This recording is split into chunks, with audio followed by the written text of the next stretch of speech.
They all laughed when England's Bananarama came to New York a few years back and tried to pass off 20 minutes of lip-syncing as a real live club act. But this week, the Bananas were back with several more can dance hits under their collective belt and what they claimed was a real live club act.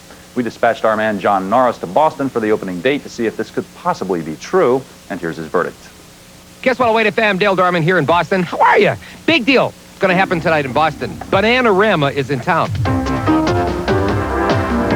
Bananarama's in town to play with like a real band, their own backup. It's not like they're just going to be singing with, you know, like the record in the background or lip syncing or something. This is a big deal in town. If you don't have tickets, what's the matter with you? Well, the man just about said it all. It's hard to imagine one of the most successful girl groups in the world.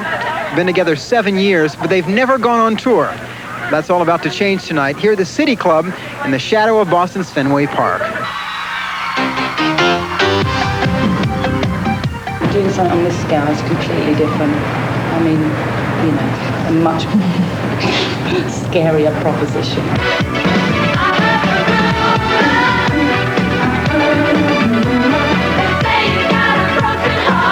It's understandable that the newest Banana would have a touch of nerves on opening night, but the big question is, why is this tour happening at all?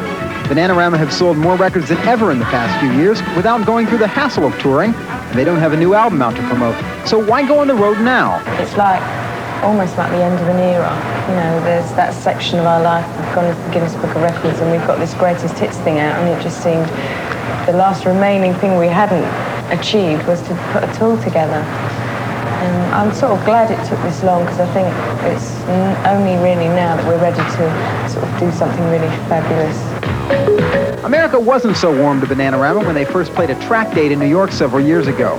The audience wasn't too happy that the group was only lip-syncing their songs and proceeded to boo them off the stage. Was it upsetting? It was really upsetting at the time. It's probably still the most upsetting thing we've ever had to come to terms with, I think. It was our first visit to America, and it wasn't a very good way to start.